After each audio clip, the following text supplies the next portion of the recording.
Los Angeles Kings versus Columbus Blue Jackets, the stretch run of the NHL season always sharpens the stakes, and this matchup in Columbus arrives with urgency on both benches.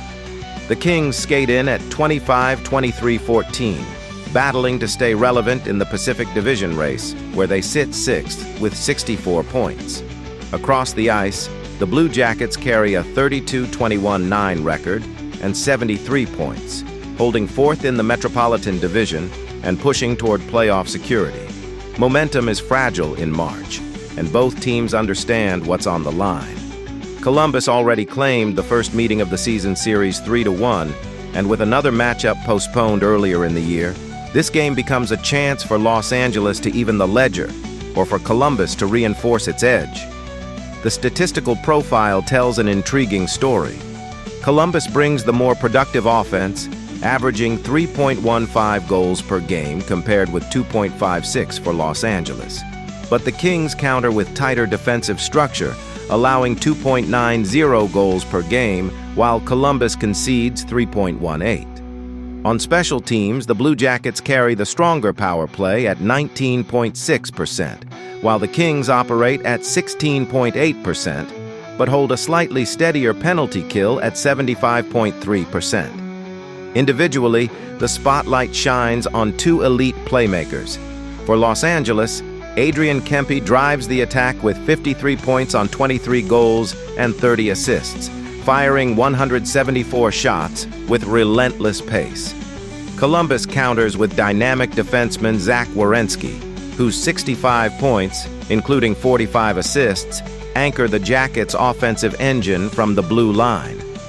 Goal scoring for Columbus is spearheaded by Kirill Marchenko, who leads the club with 22 goals and 165 shots.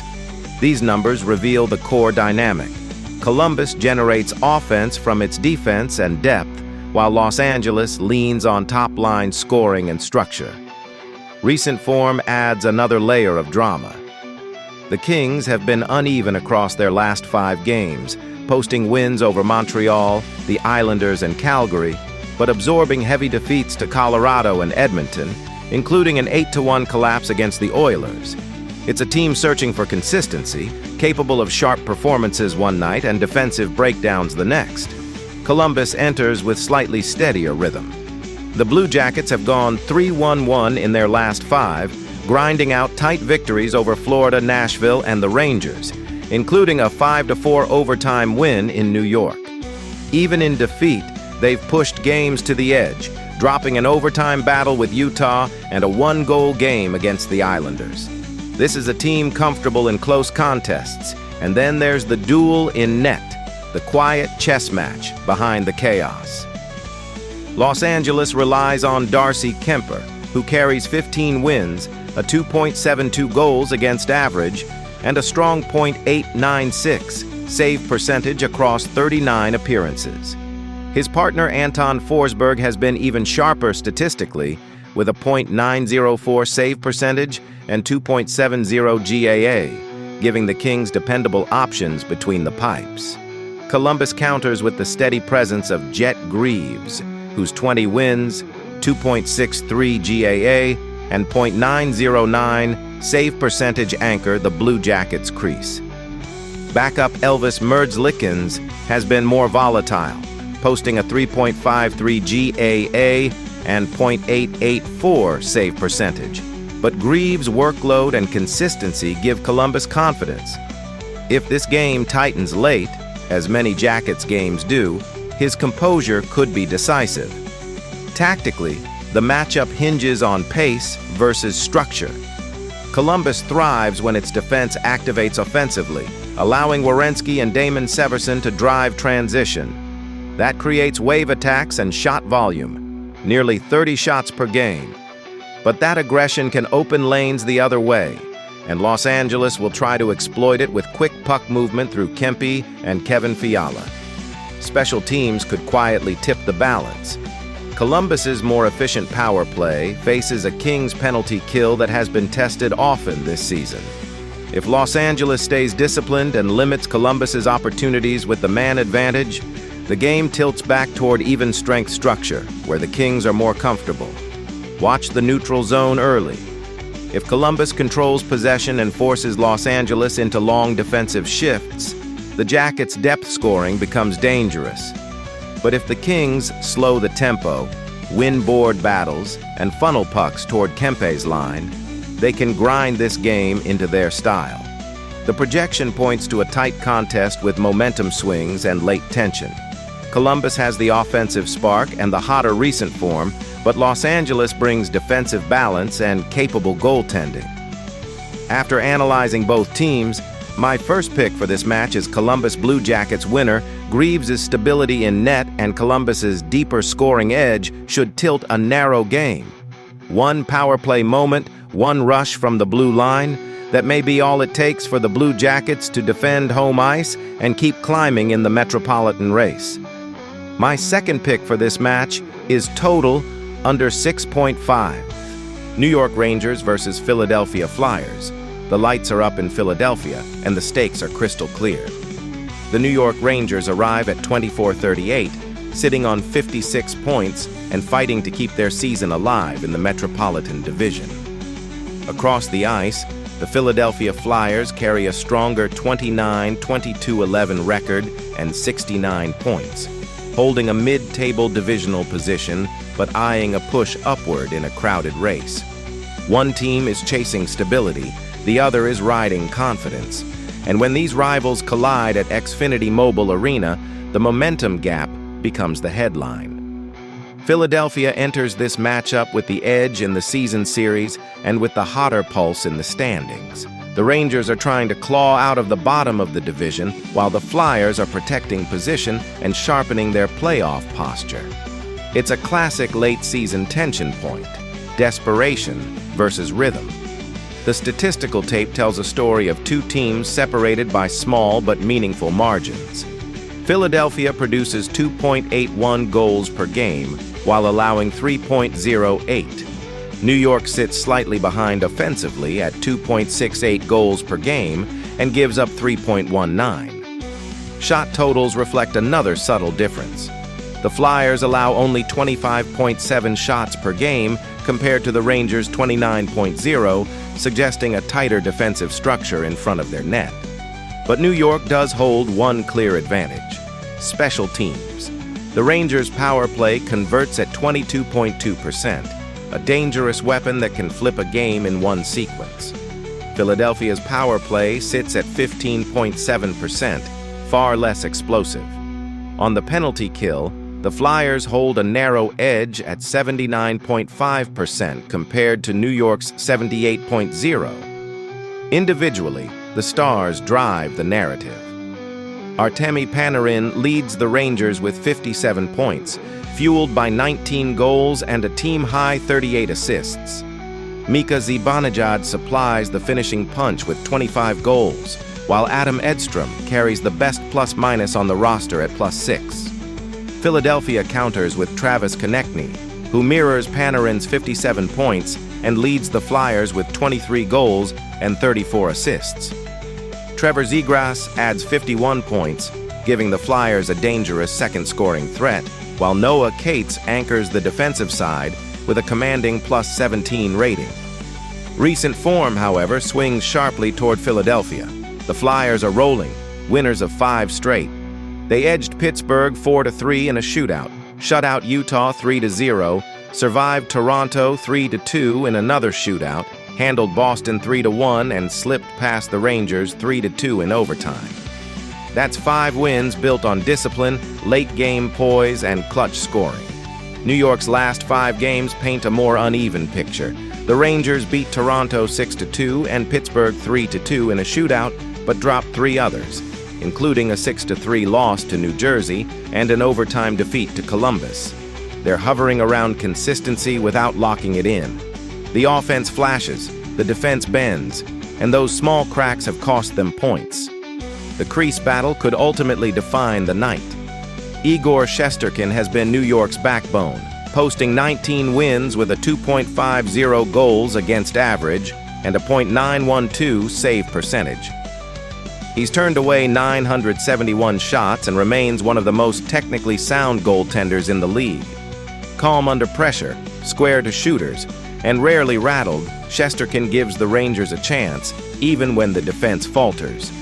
Dan Vladar has been a steady presence for Philadelphia, posting 20 wins, a 2.40 GAA, and a .907 save percentage. With 861 saves, he benefits from the Flyers' structured defense that limits rebounds and shooting lanes. Tactically, the Flyers favor a controlled pace with strong defense and quick transitions. The Rangers rely more on skill and offensive bursts, led by Panarin's playmaking, Zibanejad's scoring, and a dangerous power play. The neutral zone will be a critical battlefield. If Philadelphia clogs passing lanes and slows the Rangers' transition speed, New York's attack can stall. But if Panarin and the Rangers gain space through the middle, the Flyers' defensive structure could face sustained pressure. An X factor sits with the Flyers' depth. With players like Zegras and Owen Tippett contributing secondary offense, Philadelphia can strike from multiple lines. New York's success, meanwhile, leans heavily on its top scorers. If those stars are contained, the Rangers' margin for error shrinks dramatically. So as the puck drops, momentum leans toward the home side, a team skating with confidence, stacking wins, and defending with discipline. After analyzing both teams, my first pick for this match is Philadelphia Flyers winner. Philadelphia's defensive structure and Vladar's steady presence in goal should neutralize the Rangers' power play threat just enough. New York will generate chances, and Shesterkin will keep the game tight, but the Flyers' recent rhythm and balanced scoring give them the final edge in a tense metropolitan clash. My second pick for this match is total under 6.5. Calgary Flames versus Washington Capitals. The spotlight shifts to Washington, D.C., where the Calgary Flames, 25-37, skate into Capital One Arena to face the Washington Capitals, 31-26-7. Two teams from different conferences, two very different trajectories, and one game that could tilt momentum as the season pushes toward its final stretch. Calgary sits sixth in the Pacific Division with 57 points, chasing the playoff line and desperate for consistency. Washington, meanwhile, holds fifth place in the Metropolitan Division with 69 points and is trying to keep pace in a crowded Eastern race. Their last meeting ended with a 3-1 Capitals victory, proof this matchup can tighten quickly when both teams settle into their systems. The numbers tell a fascinating tale of two identities. Washington leans on offense, generating 3.11 goals per game, while Calgary counters with a more conservative structure that produces 2.47 goals per night. Defensively, the difference narrows. The Flames allow 3.00 goals per game, the Capitals 2.92, suggesting this contest could hinge on efficiency rather than sheer volume. Special teams sit nearly even. Both clubs convert at 16.1% on the power play. But Washington's penalty kill stands stronger at 78.6%, compared with Calgary's 81.9 goals against pace, paired with similar kill numbers, creating a tactical chess match when penalties come into play. Offensively, Calgary revolves around Nazem Kadri. The veteran center leads the Flames with 41 points and drives the attack with 29 assists, while averaging over 19 minutes of ice time per game. Joel Farabee provides finishing touch with a team-high 15 goals, and Mikael Backlund anchors the two-way presence with a team-best plus 10 rating. On the blue line, Rasmus Andersson's heavy minutes and puck movement stabilize Calgary's transition game. Washington counters with star power. Alex Ovechkin remains the engine, 24 goals and 50 points, still lethal when the puck finds his stick in scoring space. Jakob Chychrun leads the club with a plus 18 rating, while John Carlson orchestrates the offense from the blue line with 36 assists. The Capitals' offense spreads production through multiple lines, giving them more scoring layers than Calgary's top-heavy attack. Recent form tells another story entirely. Calgary has been a roller coaster over the last 5 games. A 5-4 win over Carolina, a 4-1 loss to Ottawa, a 6-1 loss to Dallas, a 3-2 shootout loss to Anaheim, and a 2-0 defeat to Los Angeles. The offense flashes, then disappears. Defensive structure wobbles when pressure builds. Washington's recent run has been steadier but still turbulent. A 3-1 loss to Boston, a 3-2 loss to Utah, a 6-2 loss to Montreal, followed by back-to-back wins, 3-2 over Vancouver and 3-1 against Philadelphia. That late push suggests a team rediscovering rhythm after a rough stretch. The goaltending duel could decide everything. Calgary is likely to rely on Dustin Wolf, who carries 18 wins with a 3.00 goals against average and a .898 save percentage across 45 appearances. Devin Cooley has been sharp in limited time with a .923 save percentage, but Wolf remains the backbone of the rotation. Washington counters with Logan Thompson, who has delivered 21 wins and a strong .913 save percentage with a 2.41 goals against average. When Thompson locks into his angles and tracks pucks cleanly, he can completely shut down extended offensive cycles. Calgary's netminders have faced heavier workloads, 1,643 shots against compared to Washington's 1,611, which could test fatigue late in the game. This matchup is a battle of pace versus patience. Washington thrives in open ice with quick breakouts from Karlsson, while Calgary prefers a slower, physical game led by Kadri's possession-focused line. If Washington's top line finds space, it can pressure Calgary's defense. But if the Flames slow the tempo and force board battles, they can keep the game close and capitalize on chances. Special teams may quietly tip the scales. With both power plays sitting at the same conversion rate, execution becomes everything. Washington's ability to funnel pucks to Ovechkin's shooting lane is always a threat, while Calgary will look to Kadri's playmaking to exploit defensive gaps around the slot. Discipline will matter, because whichever team controls the man advantage minutes likely controls the scoreboard. Washington's deeper scoring lineup and steadier goaltending edge give them the advantage on home ice.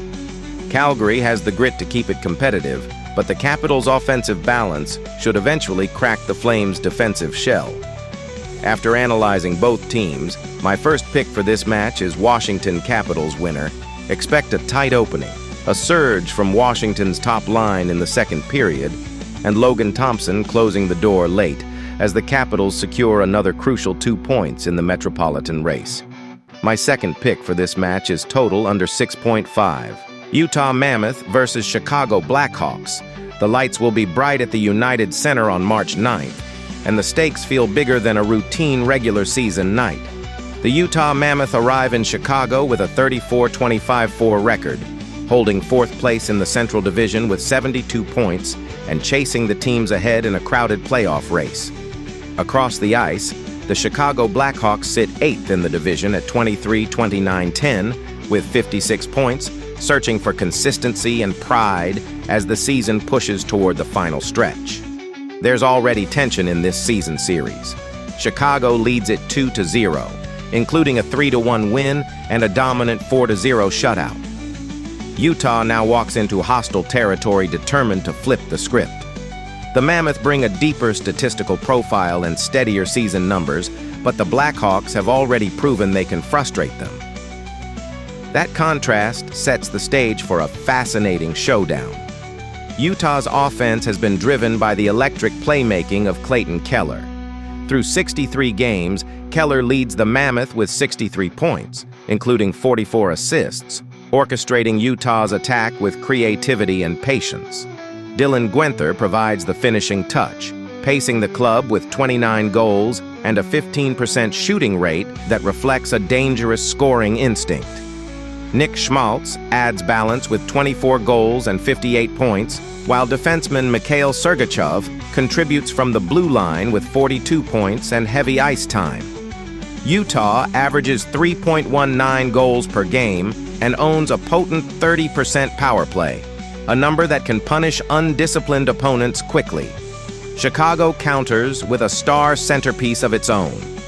Connor Bedard leads the Blackhawks with 57 points, including 25 goals and 32 assists. driving nearly every offensive surge Chicago generates.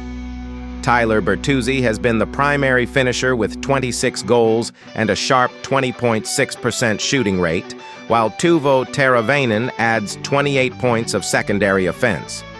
Yet the overall production tells the challenge Chicago faces. The Blackhawks average just 2.63 goals per game while allowing 3.16. Their power play sits at 19.3%, respectable but far from dominant, meaning they often rely on individual brilliance rather than sustained pressure. Defensively, Utah's structure has quietly been a stabilizing force. Captain Jack McBain leads the team with 60 penalty minutes and a physical presence that sets the tone, while John Marino carries a remarkable +37 rating, illustrating how effectively Utah suppresses chances when he's on the ice. Chicago's defensive group, meanwhile, has struggled with consistency. Landon Slaggert leads the team with a modest +3 rating, highlighting the uphill battle the Blackhawks face containing elite scoring lines. Momentum entering this game paints an intriguing picture. Utah has won 4 of its last 5, including a thrilling 5-4 overtime victory over Columbus and a convincing 3-0 win against Philadelphia. Even in defeat, a 4-0 loss to Chicago earlier in the stretch, the Mammoth rebounded quickly with disciplined, confident hockey. The offense is generating chances, and the defensive structure is tightening at the right time.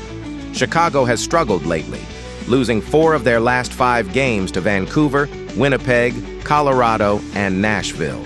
Their only bright spot was a 4-0 win over Utah on March 1st, showing their potential when things click. In goal, Utah relies on Karel Vejmelka, who has 30 wins with a 2.64 GAA and .900 save percentage in 49 games. Backup Vitek Vanacek has been solid with a 2.73 GAA and .890 save percentage. For Chicago, Spencer Knight leads with 16 wins and a .908 save percentage, while Arvid Soderblom, .876, and Drew Commesso, .917 in limited play, provide depth. If Knight starts, Chicago could stay competitive with strong goaltending. Utah's strong power play, 30%, is a major advantage against Chicago's penalty kill, which has struggled while allowing over 3 goals per game. Keller and Genther drive constant puck movement that pressures defenders. Chicago's best hope is slowing the pace and relying on Bedard's transition creativity. Controlling the neutral zone, winning face-offs, and staying out of the penalty box could keep the game close. However, Utah's deeper scoring, better defense, and strong recent form give them the overall edge. After analyzing both teams, my first pick for this match is Utah Mammoth winner. Utah's special teams advantage and deeper offensive core should eventually break through, while Vejmelka's steady presence in net seals the result. Expect Chicago to push early, but by the third period, the Mammoth's structure and finishing ability should take control as they leave the United Center with 2 critical points. My second pick for this match is total over 5.5. Ottawa Senators versus Vancouver Canucks. 2 teams skating in very different directions collide in a matchup that carries urgency for one side and opportunity for the other. The Ottawa Senators arrive with a solid 31-22-9 record, sitting 5th in the Atlantic Division with 71 points and firmly in the playoff conversation. The Vancouver Canucks, meanwhile, are battling through a difficult season at 1936-8, anchored at the bottom of the Pacific Division with 46 points. Ottawa already grabbed the first meeting of the season series with a 2-1 win and now looks to extend that edge. Vancouver, playing at home, is desperate to flip the script and stop the slide before it deepens. On paper, Ottawa brings the sharper offensive edge. The Senators are averaging 3.37 goals per game, driven by captain Tim Stützle's explosive season. The dynamic center leads the club with 30 goals and 67 points, while also pacing the roster with 37 assists. Drake Batherson adds 55 points, while Dylan Cozens has chipped in 49, giving Ottawa a balanced attack capable of scoring in waves.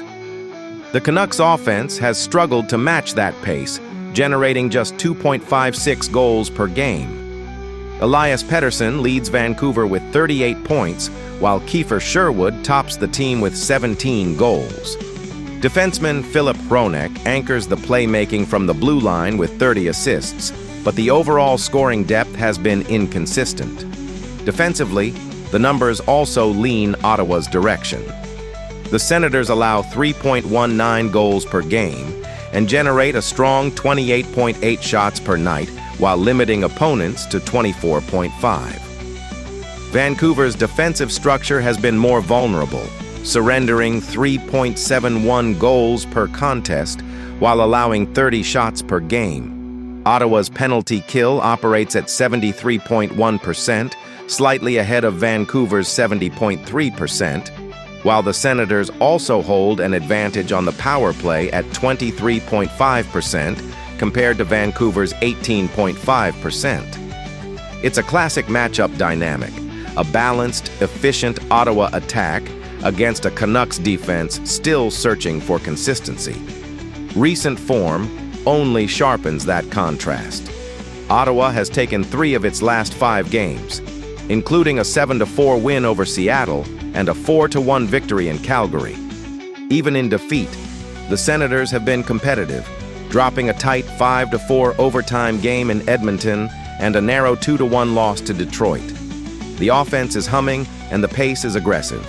Vancouver's last 5 tell a different story. 4 losses in 5 outings, including a 6-1 defeat against Dallas and a 5-1 setback in Seattle. The Canucks did flash offensive life in a 6-3 win over Chicago, but overall, the trend shows a team searching for defensive stability. The crease matchup adds another layer of intrigue. Ottawa's Linus Ullmark has carried the bulk of the workload, posting 19 wins with a 2.84 goals against average and a .884 save percentage across 35 appearances. When he's locked in, Ullmark brings calm structure to Ottawa's defensive zone. James Reimer has been solid in limited action, going 3-3-1 with a .870 save percentage. Vancouver counters with Kevin Lankinen, who has endured heavy pressure behind a struggling defense. Lankinen sits at .725 with a 3.73 goals against average and a .875 save percentage while facing over 800 shots this season. Thatcher Demko has been more efficient with a 2.90 GAA and .897 save percentage, but injuries and inconsistency have limited his availability. If Demko gets the nod, Vancouver gains a potential stabilizing presence in net. Tactically, Ottawa's strength lies in pace and transition. Stützle and Batherson drive quick zone entries, forcing defenses to collapse and opening shooting lanes. Vancouver must slow the neutral zone and limit odd-man rushes to stay competitive. Special teams could swing the momentum. Ottawa's power play has been productive, while Vancouver's penalty kill has struggled under sustained pressure. Physical play along the boards will also matter. If the Canucks can win puck battles and keep Ottawa's top line from controlling possession, they give themselves a fighting chance. Still, the overall balance favors Ottawa. The Senators bring more scoring depth, steadier defensive numbers, and a roster currently trending upward. Vancouver's path to victory likely depends on standout goaltending and capitalizing on limited opportunities. After analyzing both teams, my first pick for this match is Ottawa Senators winner. Ottawa's offensive rhythm and stronger special teams tilt the ice, while Ullmark's steady presence in goal holds off a late Vancouver push. When the final horn sounds in Rogers Arena, the Senators should skate away with another key 2 points in their playoff pursuit.